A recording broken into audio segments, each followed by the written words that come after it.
Les effets de pointillés comme ça, si vous voulez en faire grâce à Illustrator, vous pouvez. Oui, ça peut être décoratif, intéressant dans votre travail mix média, à condition qu'il y ait quand même un message dedans. Et comment vous feriez ce genre d'effet en pointillés dans Illustrator?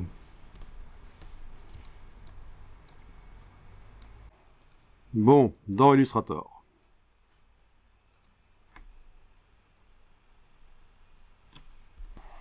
Voilà, donc, si je devais faire ça, j'irais vers ce genre de technique ici.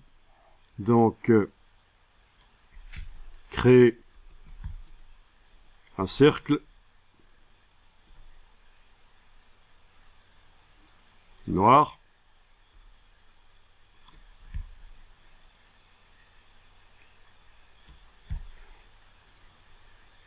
Un cercle noir que je transformerai en une brush par la palette des formes, menu fenêtre forme, en la déplaçant dans la palette des formes. Voilà.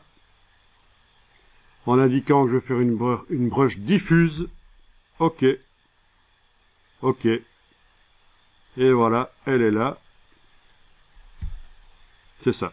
Elle ressemble fort forcément aux formes procédurales qu'on a là, calligraphiques, mais c'est vraiment une brush diffuse.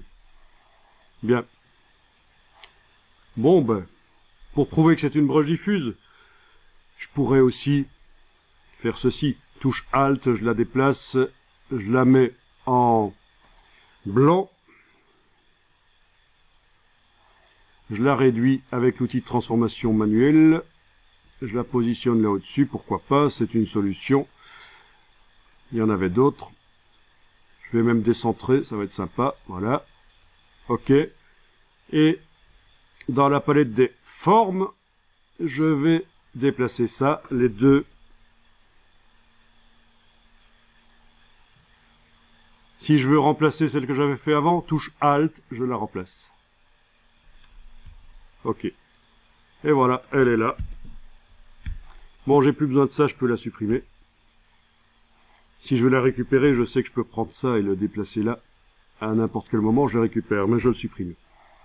Et donc, je vais tracer un trait sur lequel se trouve la brush diffuse. Du coup, en double-cliquant sur la brush diffuse, je vais pouvoir gérer le pas, donc l'espacement entre les répétitions, avec la case aperçu cochée.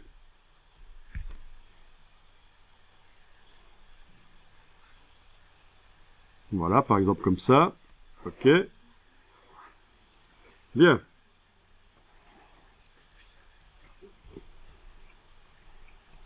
Donc logiquement, on sait dessiner avec ça et faire différentes choses. Ouais. Alors ce qu'il est possible de faire aussi, c'est ceci. Voilà, ceci au pinceau et ou au crayon avec voilà. OK. Une première ligne comme ça par exemple. Ah tiens, je voudrais du plus lissé. Je vais double-cliquer sur le crayon pour faire un peu plus lisse parce qu'il prend un peu trop la forme de mon trait de souris. Voilà, c'est un peu mieux. OK. Et si je fais ça, voilà. Et si je prends les deux, je peux faire un dégradé de forme. Vous connaissez? Clic. Clic. Voilà. Dégradé de forme. Objet, dégradé de forme. Option de dégradé. Objet, dégradé de forme, option de dégradé. Allez déterminer le nombre d'étapes.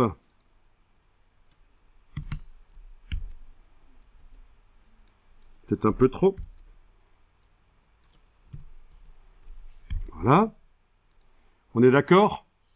Demandez objet. Et vous en avez fait en plus, je pense, hein? Pour un cours de communication visuelle, je pense, des dégradés de forme. Ou je me trompe? Pas encore. Alors, objet, oui, c'est vrai que tout le monde ne l'a pas encore fait. Objet décomposé. Du coup, Ces formes intermédiaires qui actuellement sont inaccessibles, elles sont obtenues par calcul, je pourrais changer le nombre d'étapes entre les deux. Je vous rappelle que j'ai utilisé ça, dégradé de forme. Si je fais objet décomposé, ok, ben, ça devient des vecteurs à part entière, comme si je les avais fait au crayon. Sauf que pour faire au crayon des formes exactement, précisément positionnées par rapport à mes deux traits, c'était un peu plus difficile, vous voyez. Et alors ce qui est intéressant, c'est que je vais pouvoir éventuellement aller mettre par-dessus les brushes. Et j'obtiens à peu près l'effet qu'on voyait donc dans ici, ce genre de choses.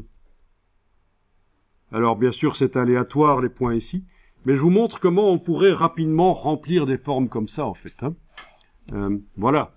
Et bien sûr la brush, et je vais m'arrêter là parce que je pourrais continuer longtemps avec Illustrator, c'est tellement passionnant. Si je double-clique là-dessus, je peux aller modifier le pas, la dimension, voilà, le côté aléatoire de la dimension,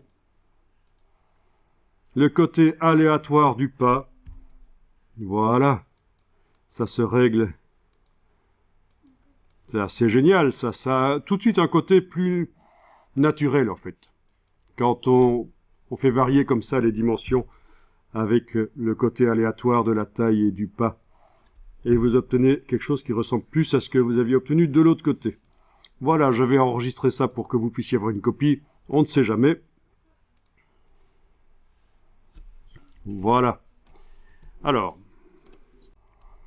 bien, ici, je vais créer un deuxième canevas sur le côté avec l'outil plan de travail, un deuxième plan de travail sur lequel je vais aller dessiner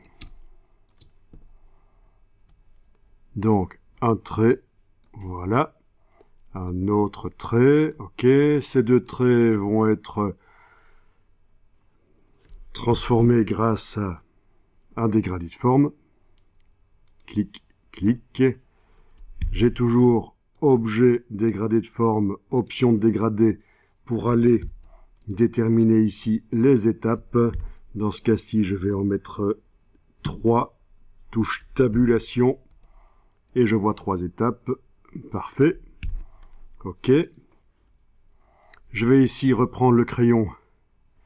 D'abord, désactiver ça, désélectionner avec la flèche noire en cliquant à côté, puis je reprends le crayon et je vais faire rapidement une autre forme. Imaginons comme ça. Non, d'abord comme ça, puis comme ceci, voilà.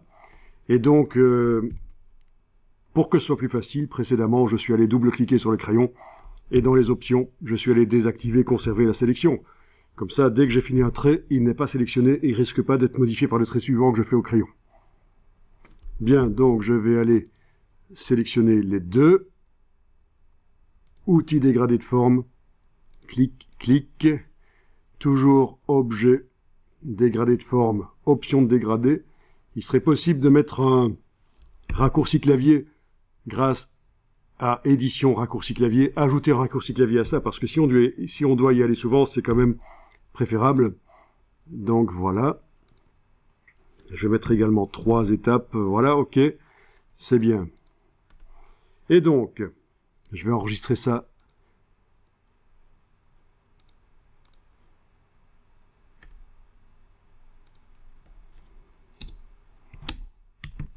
Voilà. Donc, les dégradés de forme, je vais les décomposer. Alors, si je les sélectionne tous les deux, il est probable que ça foire, la décomposition. Objet, décomposer, ok. Non, ça a fonctionné dans ce cas-ci, mais parfois il faut en sélectionner l'un après l'autre. Alors je vais annuler la décomposition pour montrer que par donc la palette des calques, on peut facilement aller activer un dégradé de forme et puis l'autre. Comme ceci. On active le premier ou le deuxième dégradé de forme et à chaque fois on décompose. Objet décomposé, ok. Le suivant, objet décomposé, ok. Bien sûr on peut aussi les activer autrement que par la palette des calques, avec la flèche noire en cliquant sur eux dans le plan de travail. Donc, je vais leur appliquer la brush ici. Voilà. Après, il faut peut-être aller repositionner les extrémités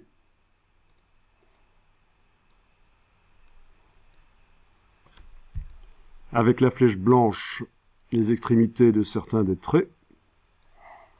Parfois, il serait nécessaire d'afficher deux fenêtres sur le document pour que ce soit plus facile de manipuler ça. Une fenêtre avec uniquement des tracés et l'autre avec l'illustration. Ok. Donc je vais enregistrer ça. Il vaut toujours mieux enregistrer toutes les étapes. Voilà. Ah oui, au niveau du point, ce serait peut-être bien que je le remplace. Donc je vais aller juste faire une forme d'ellipse. Voilà. Comme ça, un cercle. Le déplacer à la place de... avec la touche Alt à la place de ceci. OK. Appliquer au contour. Voilà. Alors, elle est un peu trop grande en fait. Je vais la diminuer. Avec l'outil transformation, touche Alt et Shift. Alt et majuscule. À nouveau, je la déplace. Oui, plutôt que d'aller modifier les paramètres de la brush, j'aime autant remplacer, touche Alt. OK. Appliquer au contour. Voilà, elle est plus petite. Ça ressemble plus à ce que j'avais obtenu. Bien. Je vais enregistrer ça.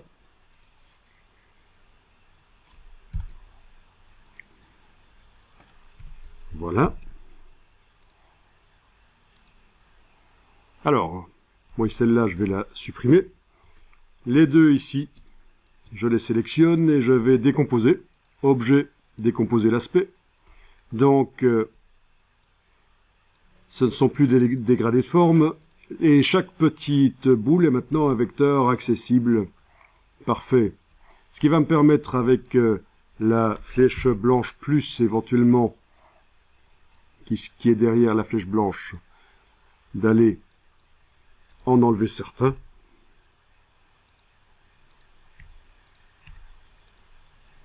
Parce qu'ils se sont un peu accumulés, c'est foireux. Ouais, celui-là, je vais le déplacer là, bien. Voilà, je peux repositionner certains.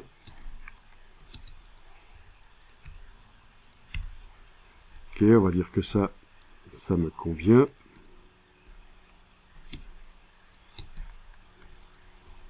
Un peu de retouche, mais enfin, s'il avait fallu faire ça manuellement chaque boule, c'était l'horreur. L'horreur.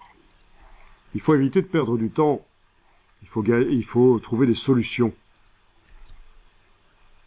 Ok, je vais enregistrer ça.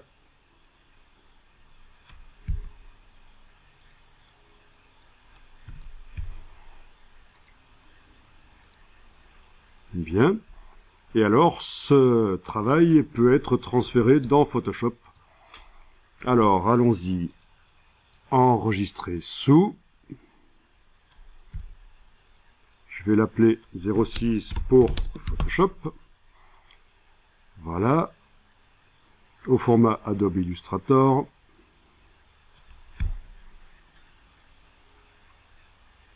Alors, j'aurais voulu n'enregistrer que le deuxième plan de travail. Je vais l'enregistrer au format Adobe PDF avec uniquement le deuxième plan de travail. Voilà.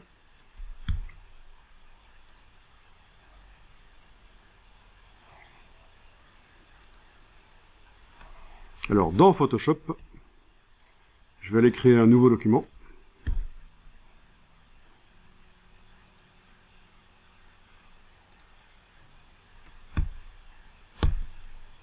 Dans lequel je vais importer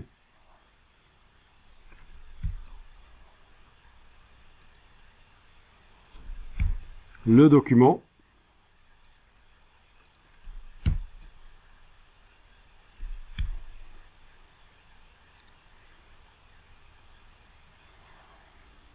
Bien.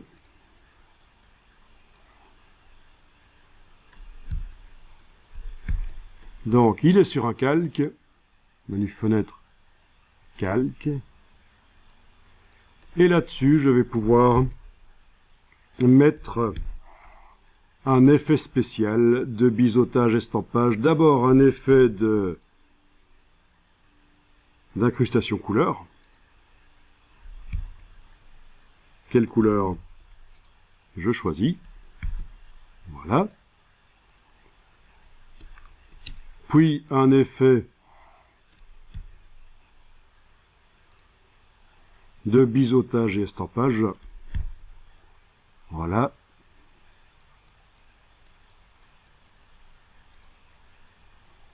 Tant que j'y suis, aussi un effet d'ombre portée. La distance est beaucoup trop grande là. La couleur de l'ombre portée n'est même pas du noir parce que j'ai été modifié précédemment dans Photoshop. Mais bon, voilà. On a un effet d'ombre portée.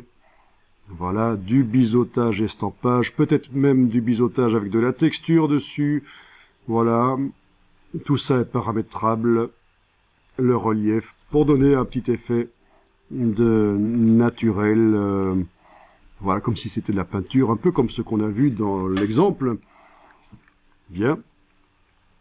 Je vais enregistrer ça.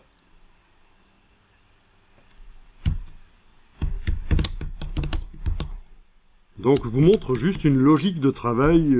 Après, il faut broder et faire des variantes de ça. Hein. C'est juste pour vous montrer qu'on peut obtenir rapidement des choses.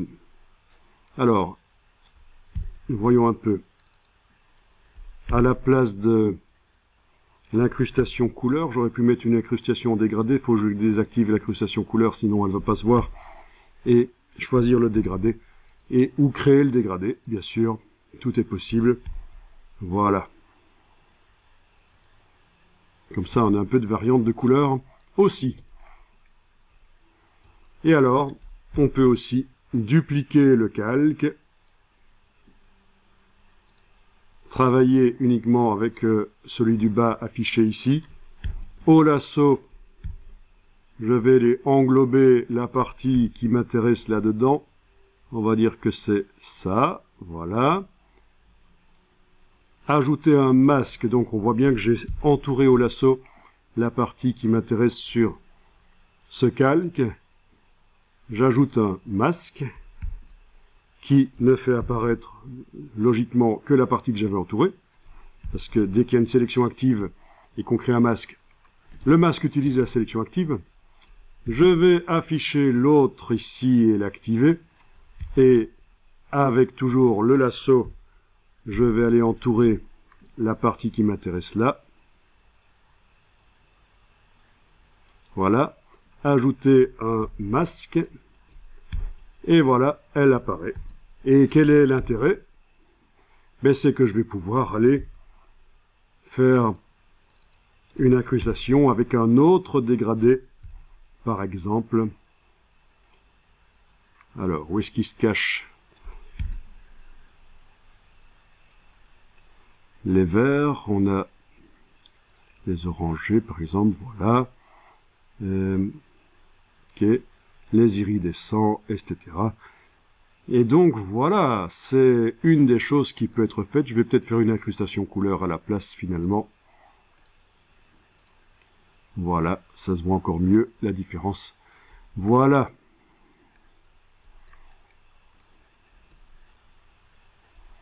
Bon.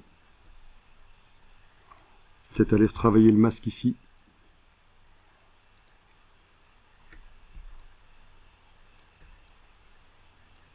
Ok. Non, c'est celui-ci qu'il faut aller retravailler. Voilà. Il y avait une petite erreur.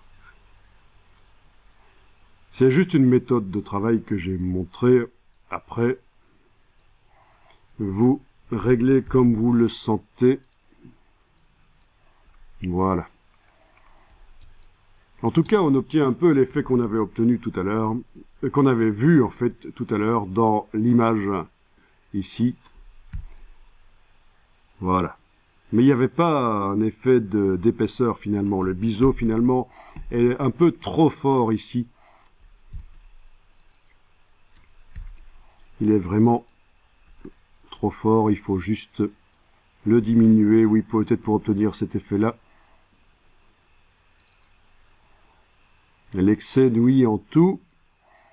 Et l'ombre portée aussi.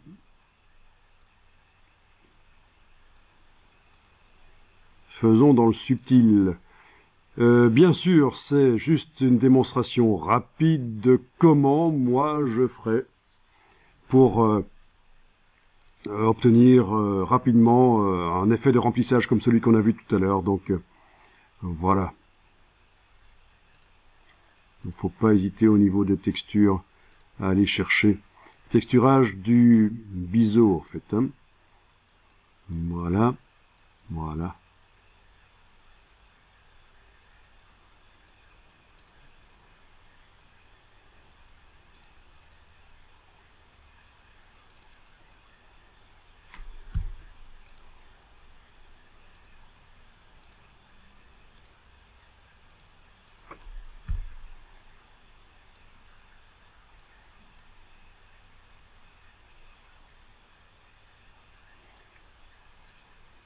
Voilà.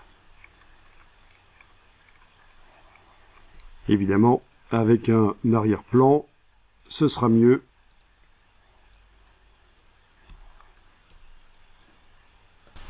Faisons du gris, éventuellement.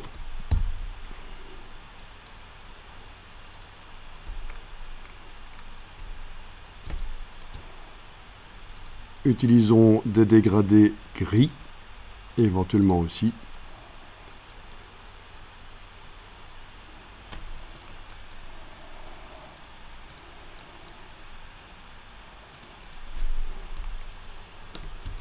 Voilà.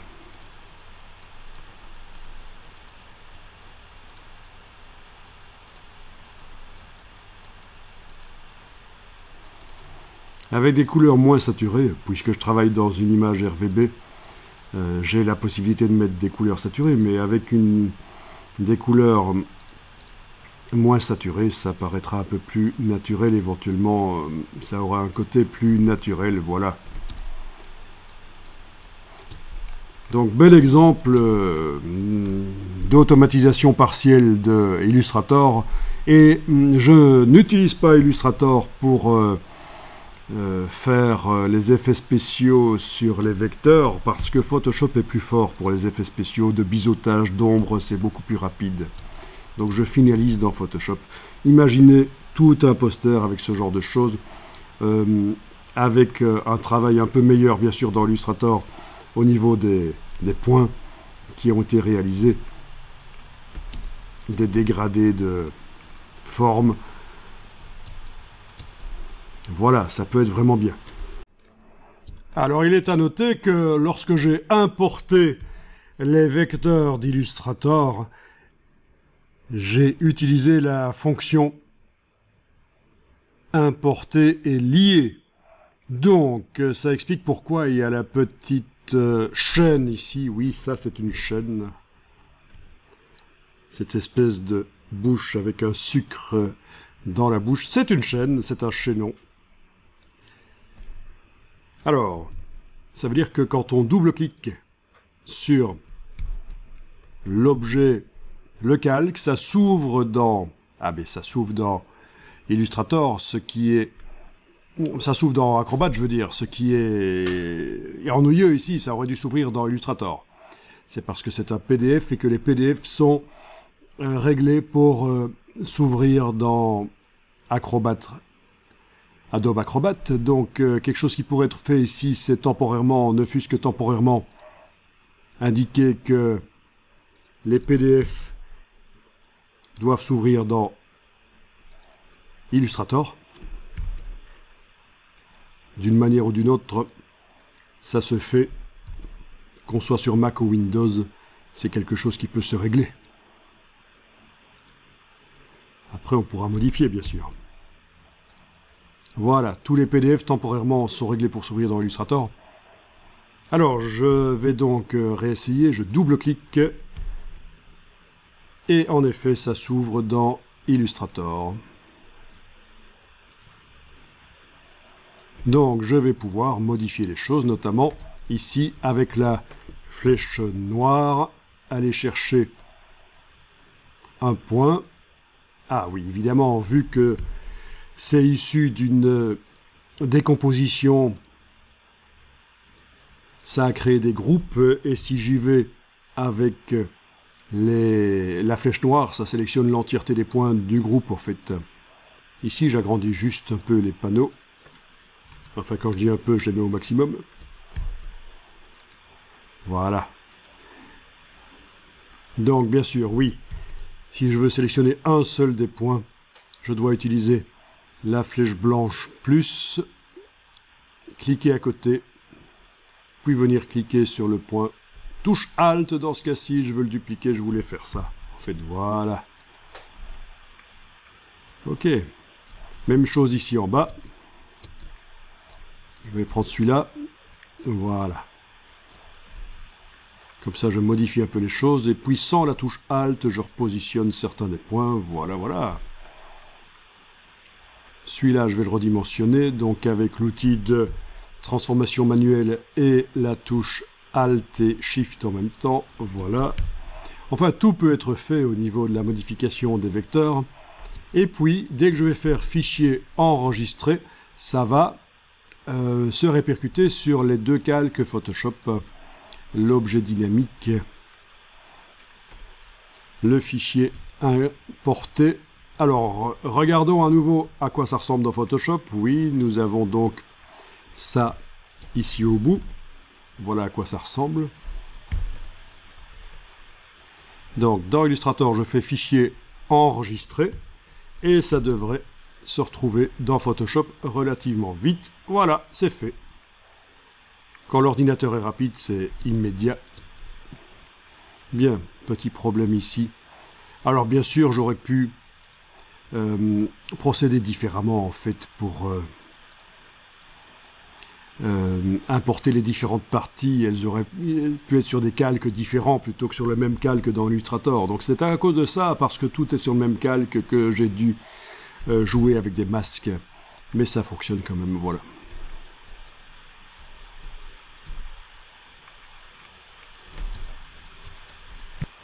Je vais enregistrer le fichier.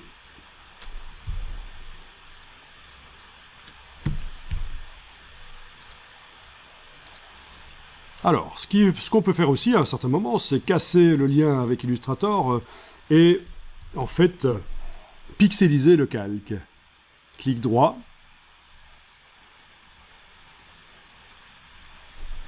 Pixeliser le calque. Ce qui correspond à activer le calque, tout simplement, et demander menu calque, pixelisation du calque.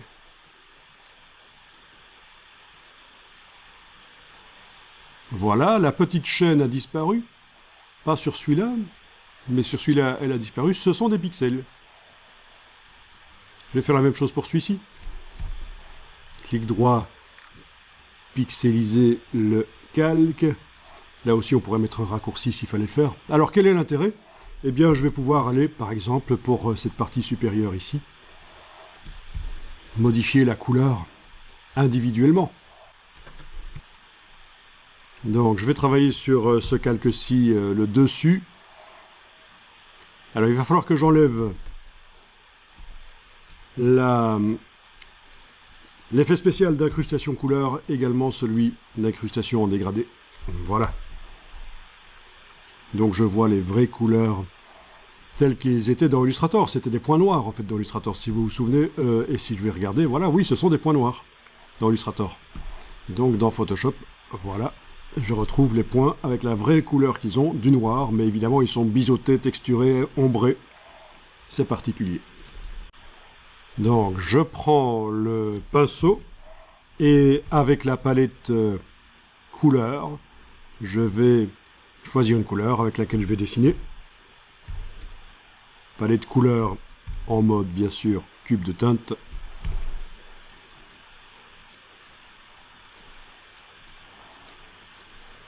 Si j'essaye de dessiner, c'est donc bien sur la partie gauche. Si j'essaie de dessiner, voilà ce que ça donne. Pas du tout ce que je souhaite faire. Moi, je veux coloriser les points. J'annule. CTRL Z sur le PC, Commande Z sur le Mac, j'annule. Alors, comment faire? Il faut un peu réfléchir. Dans Photoshop, il y a tellement de possibilités de combiner les outils. Vous avez ici le verrouillage total de la position, empêcher de dessiner. Et c'est ça qui m'intéresse, c'est la première icône, empêcher de dessiner sur la transparence du calque. Si ceci est enclenché, le verrou de transparence, je vais pouvoir aller dessiner là où je veux, voilà. Et changer rapidement de couleur si je veux. Voilà, ça peut être très sympa. Et bien sûr, on peut en faire plusieurs d'un coup, c'est pas interdit. Ah, que de joie en perspective. Oui. Les joies de la peinture. The joy of painting. Oui, ok, j'arrête. Voilà. Etc. Bien. Et peut-être même un dégradé. Bon, essayons avec l'autre pour le dégradé. Donc, j'active le calque avec le bas ici, clairement. Je verrouille la transparence. Je prends l'outil dégradé et je vais choisir un dégradé, voilà, et je trace à travers tout et ça ne fonctionne pas. Pourquoi? Oui, parce que sur ce calque j'ai gardé l'incrustation couleur et l'incrustation en dégradé cochée, hein. Oui, les effets, et donc ça ne m'intéresse pas du tout. Ça c'est pas mal du tout comme effet, juste avec un dégradé. Comment rapidement coloriser plusieurs lignes de points. Je vais essayer avec l'autre. Donc le dégradé est en mode application symétrique, tiens, ici. Je choisis le dégradé. Qu'est-ce que nous avons comme dégradé sympa ici, qui pourrait, en étant symétrisé, être sympa? On va essayer celui-là. Je trace. Et voilà. Ok. Je ne m'attendais pas à ça, en fait. Comme disait Carla. Je vais retracer autre chose. Voilà, oui. Donc on peut faire des choses évidemment très sympas. Rapidement. Il y a énormément de possibilités. Il faut imaginer ça mis sur une texture. Voilà, ici dans bing.com, j'ai tapé Paper Texture. Au niveau de la recherche des images, j'ai enclenché le filtre pour avoir des images du domaine public éventuellement. Je vais cliquer sur une texture qui me paraît bien. Petit menu ici, bien sûr dans Bing, le menu plus pour afficher l'image haute définition. Je l'enregistre dans le dossier.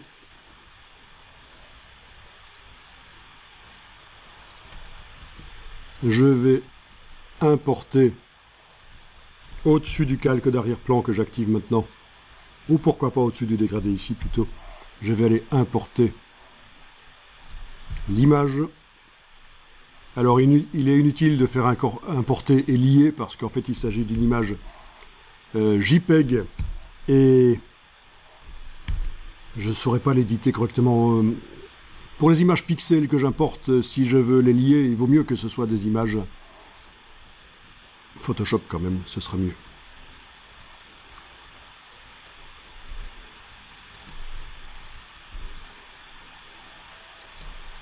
Voilà.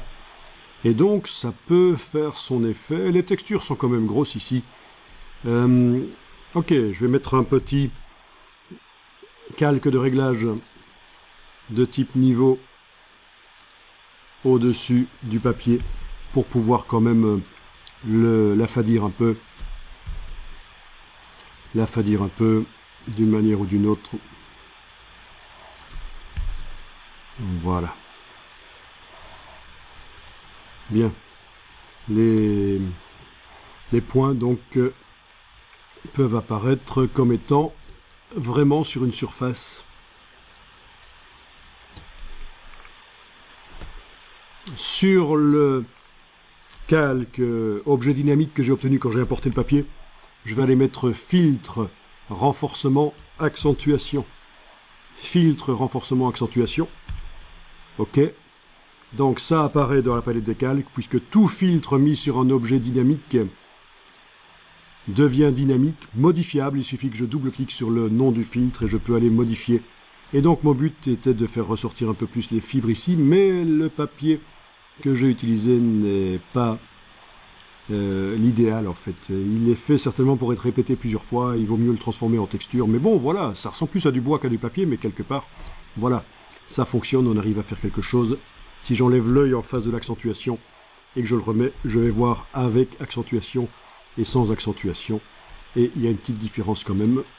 Voilà. Peut-être aller retravailler sur les niveaux. Voilà. Ok.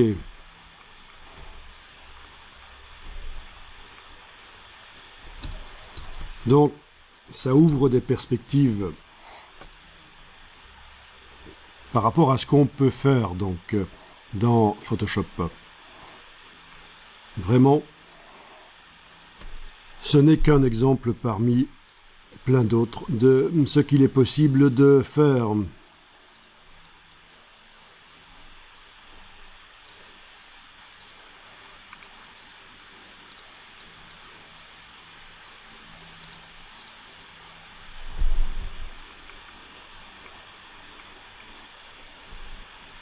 Je vais enregistrer ça.